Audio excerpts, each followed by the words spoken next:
Good morning, lovely. ZoëTwoDots here with some more Pokemon Go goodness for you. And today is probably one of the most unexpected updates we've had in Pokemon Go, and that is that Alolan forms of Gen 1 Pokemon are coming to Pokemon Go.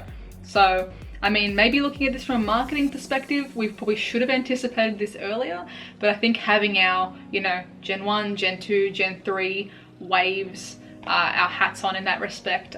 We probably weren't expecting Alolan Pokemon to come out in Pokemon Go for several years, to be honest.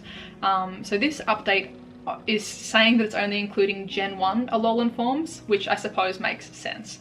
It's not including Alolan forms or Alolan Pokemon such as, Fomantis or things that actually came out in Gen 7. Things that came out in that generation won't be coming out earlier. It's all of the Gen 1 Alolan forms. So today we're going to go over the new update, reasons why I think why they're doing this, and then go over what some of the Alolan Pokemon actually are and what their forms look like. So first things first, the update reads, Alolan forms of Pokemon originally discovered in the Kanto region are coming to Pokemon Go. Yay! So whether your forecast is rain or shine, we're celebrating all around the world by introducing some special Pokemon from the tropical Alola region to Pokemon Go.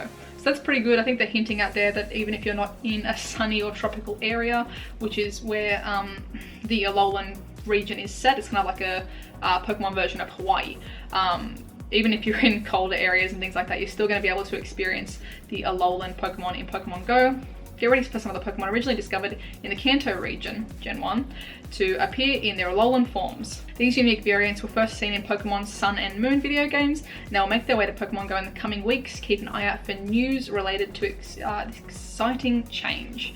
Don't forget to tell your friends, stay safe and happy exploring. So let's go over firstly what the Alolan variants kind of are. So in the Sun and Moon games, the game is set in the area of Alola, the Alolan region, and when that game dropped, there were these new, I suppose, variations on regular Pokemon, what we've grown up with, what we've come to expect, and things like that. So the whole idea was kind of to do with, divergent evolution. How in the real world we have certain birds that are very similar, but because they've been split over different islands, some develop bigger beaks, some develop different coloured plumage, to survive, I don't really need to get into like a whole explanation of how evolution works, but basically that we can have very similar things, but being spread apart, things have evolved a bit differently.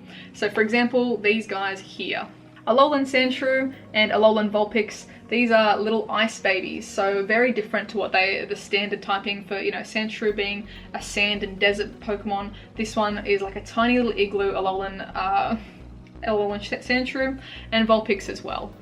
Clearly a very different typing, Vulpix being a little fire baby, now an ice type, so kind of showing how Pokemon could have developed differently were they, existing in different parts of the world. So let's move on to why.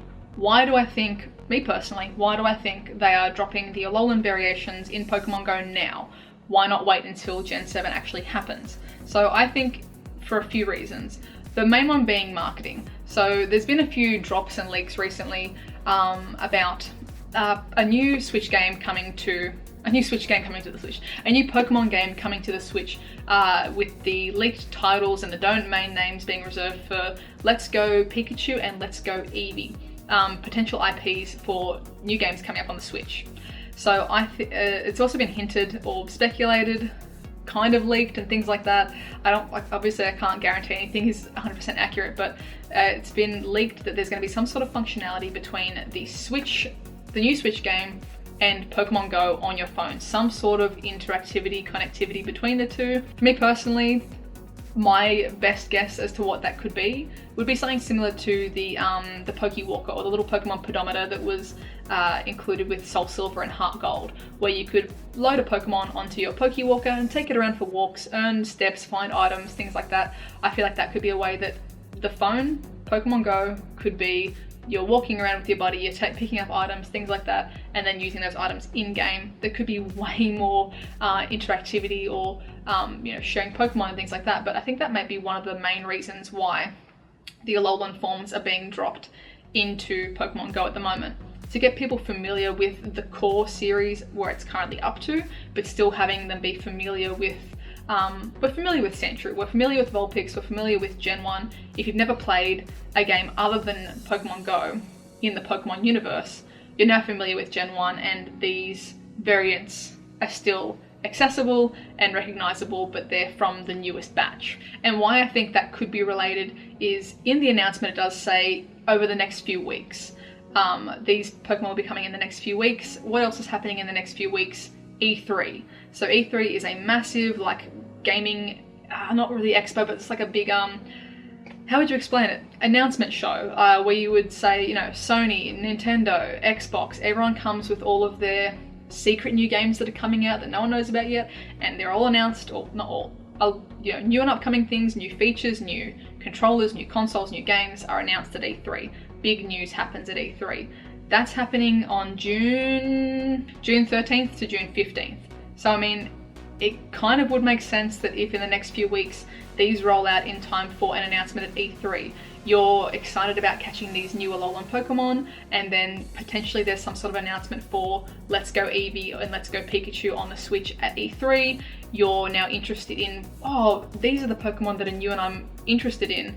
These are exciting. What is this new thing that's being talked about on the Switch? It has some of those Pokemon I recognize in it, etc, etc.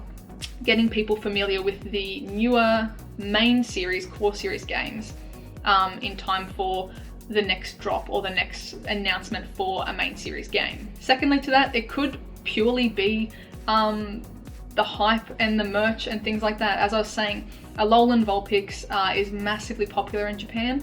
Definitely when I was there, I witnessed that is in a lot of merch, and it is like a really well loved and received character. And there are a few other that are favorites as well, and really well received in terms of merchandising, you know, t-shirts, phone cases, prints. If you know, Nintendo and Pokemon Company are wanting to expand their merch, or, you know, potentially sell merchandise with these characters in it, but they don't want to rush through every single generation into Pokemon Go, this is a way that they can do that as well, to show, hey, here are some of the new characters, you still recognize Sandshrew, here's new Sandshrew, be interested in these characters, be interested in what we're putting out.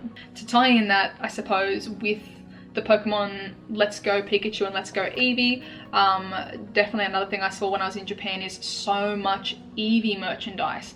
It was in the Easter release, the spring release, the Ditto releases. There was an Eevee meet and greet where you had to sign up for the lottery basically to get a spot to meet with Eevee, like someone in a big Eevee suit.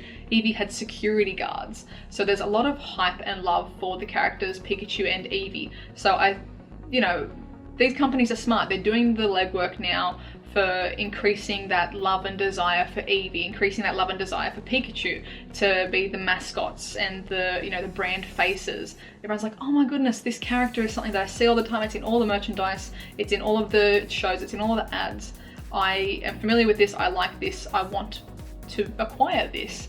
They know what they're doing. So in a way, I feel like that's potentially what's happening with the Alolan Pokemon being put in now in Pokemon Go. You're getting familiar with the new characters. I like this, I see this, I'm familiar with this. When the new Switch game drops, hey, there's those characters that I know in that game. They're new in the core series-ish, but they're familiar to me because I've been playing with them over the last few weeks. So it's definitely a smart way to sell more copies of the game, convert people from just Pokemon Go to a core series game. New console, new game, new IP. It's definitely a very smart move in terms of moving people from one to another and sharing them between that. So that's kind of my thinking as to why.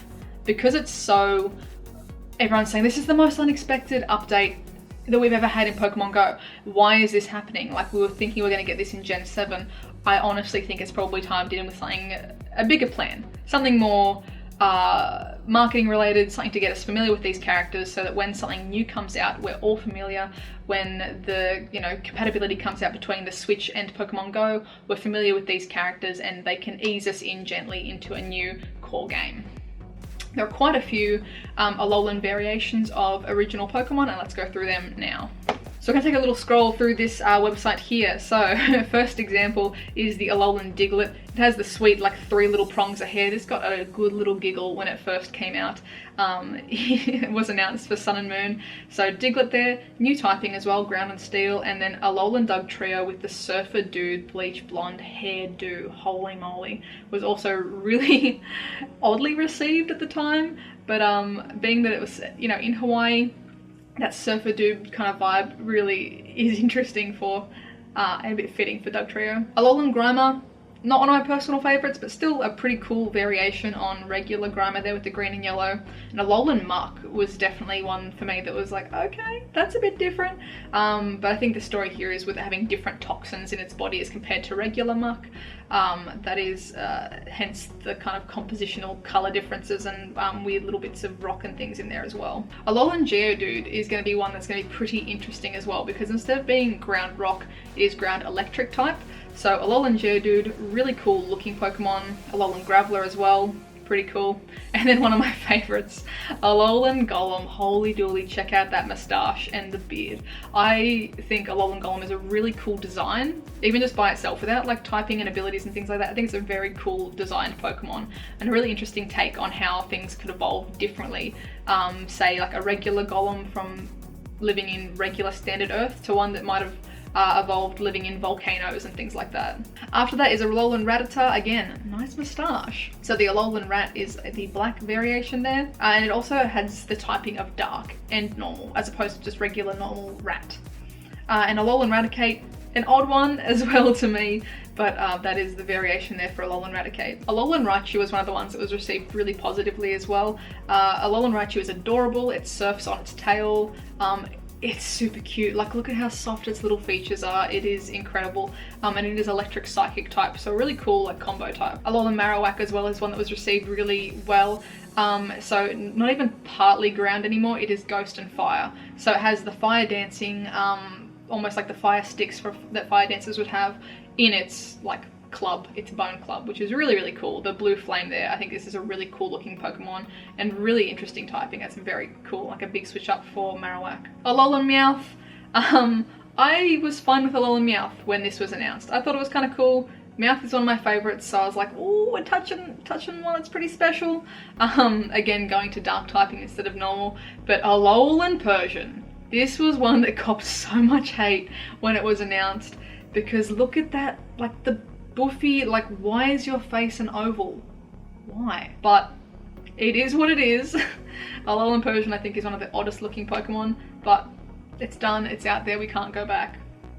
Again, dark type instead of normal.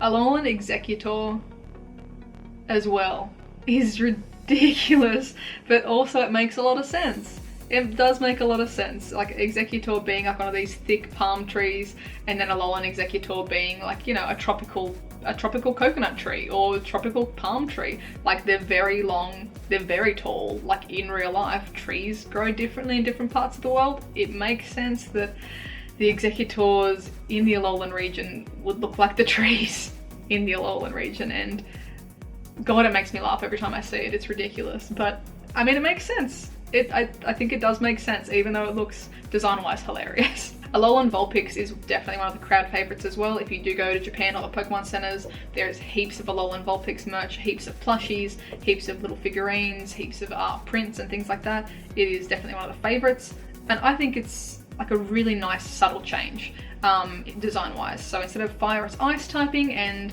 it still looks like Vulpix. It's just got these really soft curls and like snow-like features on its body. And then Alolan Ninetales as well. Gorgeous ice and fairy type. Still recognisably Ninetales, but with this nice element of like the snow and ice feel to the design. Alolan Sandshrew is absolutely adorable. Alan got me this for Christmas. Super duper cute. He's like a tiny little igloo. I love Alolan Sandshrew. It's just, I think again, recognisably Sandshrew, but a really cool like variation on that design. And then Alolan Sandslash I think is one of the coolest looking Alolan forms. An awesome reinterpretation or reimagining of like, you know, a sand burrowing, like not armadillo, what are they called? Like anteater type creature, and then the ice variation with these enormous ice shards on its back. It's super cool. I really love it. An ice and steel type instead of ground. So that's pretty much it in a nutshell. They're coming in the next few weeks. You've seen what is coming for the Gen 1 Alolan variations, and you've heard my opinion on why I think they're doing it. Maybe it's just because, I don't know, maybe it is just because maybe Pokemon's company said to Niantic, do this because we want it, and maybe it's part of a bigger, more detailed marketing plan. My bet would be on that yes, it is part of the bigger marketing plan, but it could be anything. This is just speculation and my best guess as to why. Certainly as more news comes out about this, and you know, in terms of which Alolan Pokemon is going to be the best gym defender, gym attacker, raid attacker, things like that, I will keep you guys updated as best that I can. But let me know in the comments down below. Have you played the core series games before? If yes, what is your favourite Alolan Pokemon? And if no, let me know that you haven't, but what one do you think will be your favourite for the Alolan variations? Which one do you think looks really, really cool?